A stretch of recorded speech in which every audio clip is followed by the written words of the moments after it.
Hi, if you're here, it's probably because you saw the title of this video. This is just going to be my opinions about how I both love and hated the main story of 2.5.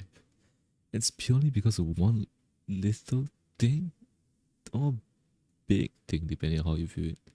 Just a disclaimer, but I'm not a good writer or storyteller, merely just a very big fan of both the law and wedding race as a whole. Well, let's get started, shall we? Why I most probably didn't enjoy the main story of 2.5 as much as I would like to. Like I did like the conclusion, how everything wrapped up, and the ending and how they stuck to both Phrolova staying as a villain and how the whole story element just concluded, right? The thing with the Frexidus Mia from 2.4 and how the gem ties into everything. All these elements were great, but it's just the way that Fenrico was brought about into the story.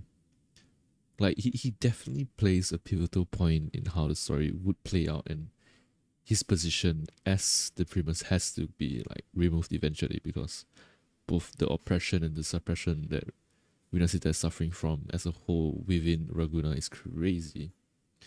Like, okay, maybe not Rinascita as an impact, but like just Raguna itself. Like he was painted as this major pivotal villain, and it's kind of rubs me the wrong way with how everything concluded.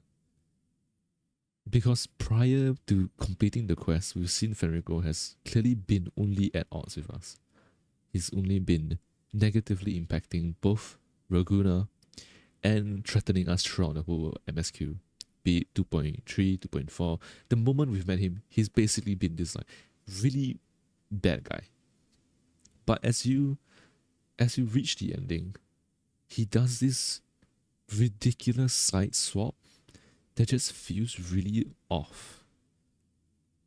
Like, I've seen discussion online about how it's hinted that the Primus is actually not bad. It's the corruption of the Vitan corroding his mind, removing his like actual personality and just taking control. And I'm just like, But how does that really affect what we are presented with at the end of the story? Because we go through this whole thing with Phrolova, and you can clearly see how Rover lacks a lot of compassion for Phrolova, since how we've been against her despite all her small good deeds through everything. Like, she could easily have done the entire thing. The initial quest when we first came to Rinascita, when we landed in Raguna, that whole big performance, she could have easily just killed a bunch of civilians. But, I'm not here to defend Phrolova. I'm just saying that, we've had a lot of small good moments with Phrolova throughout this whole 2.5 story. And then in that one instance where Fenrico was like, oh, the Dark Tide is gonna come out again and rise, he just flips aside, boom. Oh shit, he's suddenly on our side, and then he just repels it. That was my biggest gripe with the whole 2.5. I'm happy with how it ended, albeit I'm a bit bitter that although Phrolova wasn't lying, Rover still holds such bitterness and like just malice or spite against Phrolova. If you've done the survey like after the quest, there's so many instances where it's a bit off-putting, where he is talking about her grand ambitions, not so much positively but in a more somber sense. But when he mentions about Phrolova, he just has so much spite. And it's just so weird, because if you really thought about it, the whole scenario could have been changed if Rover had just went back and visited Phrolova one more time. But okay, we're derailing here. I have a lot of like,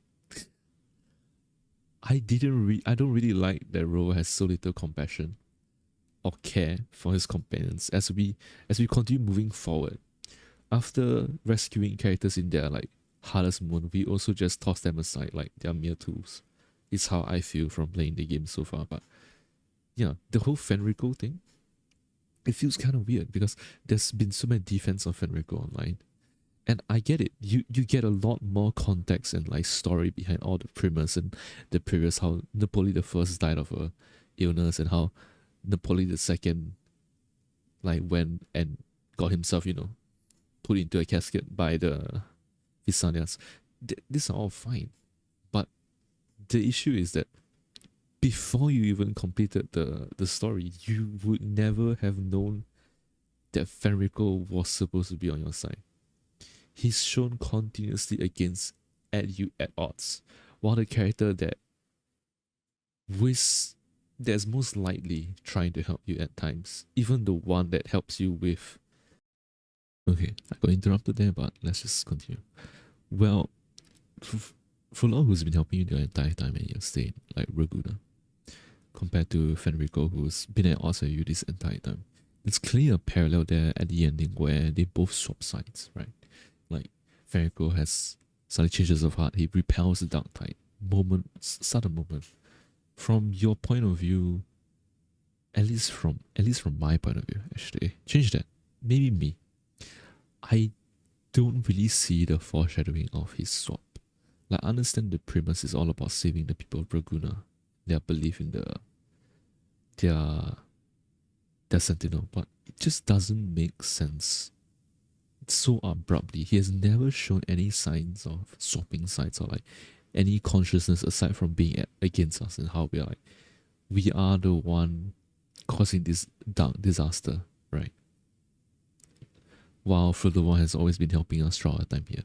Like, this parallel clearly exists. And it's clearly intentional. But I just really didn't like the foreshadowing of it. I loved how the story concluded. I loved the ending. I loved everything about it except this one bit where that Fenrico swapping sides on the dark tide just feels very cheap. Like, it just feels like they did it just so they could pin us against Phrolova. Like, no matter what, we probably would have fought Phrolova and it probably would have ended poorly because Rover just has no like compassion anymore for his companions. Like, it just feels that way, at least. And it's just kind of weird and just cheapens the overall feel of it, at least for me. Like, 10 out of 10, 2.4 main quest, but that part, I'll just close my eyes and pretend that, it's alright. But yeah, this concludes the major rant, but it's just gonna talk a little bit more about some other stuff that I realized. If you had completed the event theater, right at the end on the newest story, the final ending, you would have met the owner of this bottom part of Somnur. I can't remember how to pronounce it honestly, but if you've seen her, she would have hinted against the fact that the rover has once destroyed everything to try and reset, and it didn't really pan out well. And how that all these stories we're seeing might be stories without our interference, like the interference of a rover or like fallen timelines. At least this is what I'm understanding from it. I may be wrong, who knows, but this is just like, if you want to know more, you should probably play it or like watch a video of someone else explaining all different endings. But it feels that we could maybe rewrite the ending or the history. So it's kind of weird. Wuthering Waves feels like this game where everything is both impossible and possible. Like, there's endless ways to like change an outcome. Or maybe you don't really like this ending and the ending can be changed later down the line. That's how it feels, at least in the world. I love the frequency and everything so far. But these limitless possibilities while also feeling very limited is so interesting to me. But yeah, I think that wraps up most of the rant. If you like more videos like this, just feel free to subscribe, like, comment down how you feel about Fenrico. But I don't know, I just really didn't like how it's portrayed at the end. I would have really enjoyed the story more if he just stayed the villain and we had stopped him with Phrolova, and then the whole thing happens where we are fighting Phrolova. Like, that would have been perfectly fine. I just don't like that, so it just feels cheap, forced, but it could have just been me. Yeah. I'll see you next time. Ciao.